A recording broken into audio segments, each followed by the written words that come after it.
Are you feeling run down, burnt out? Let me share one thing that you can do to really change how you are in the world. And that one thing is recharging. It's one thing we don't do well.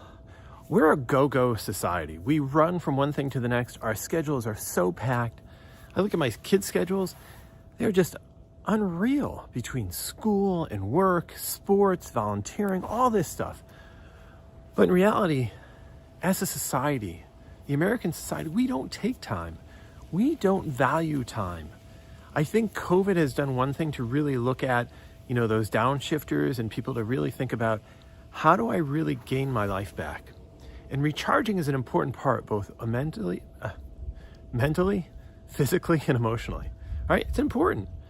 It's one of those things that we need to build into our schedule. And especially around the holidays, where you're running from one place to the other, go to see one family, the other family, this kid, this friend, I got this engagement, I got that. Coming up on the new year, it is so important that you take time to recharge. My kids laugh at me because I have a routine. I am really stuck in a routine to recharge. I get sleep as best I can. I'm in bed 9:30, asleep at the latest 10 o'clock. If I'm up past 10, which happens every once in a while, it throws my whole next day off. It throws my morning off because I have a morning routine. I love getting up at a certain point.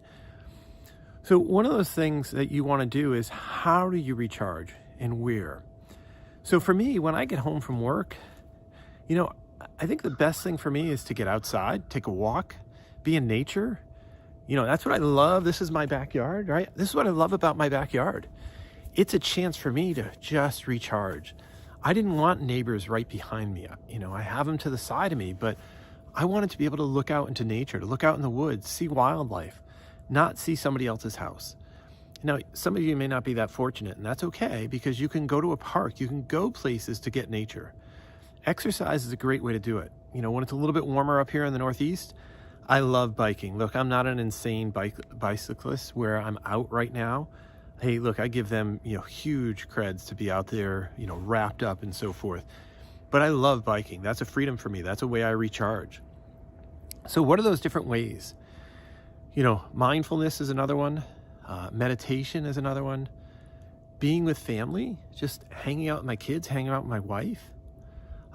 Just going up and laying in bed sometimes can be very helpful to recharge. So you really need to think about that. Look at where you're at a point where you're breaking down, you're burning out, you're overrun.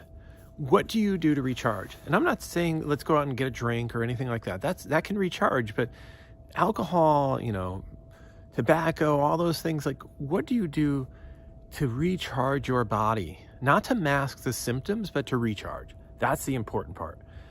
And so look, I wrote an article recently in LinkedIn about recharging and where, and I think the more that you know about yourself and how you recharge, I don't want to come home to a busy family. I don't want to come home to like all this craziness. I need it quiet, right? I want to listen to something, be with one or two people. Other people want to be with someone. They may want to go to a coffee shop and hang out and have that kind of energy. That isn't me, right? So think about what's the best way for you to recharge and do that. Look, if you're having trouble to figure it out, reach out. I'd be more than happy to have a conversation around it and help you figure out where you can recharge and how you recharge. Take care and have a great day.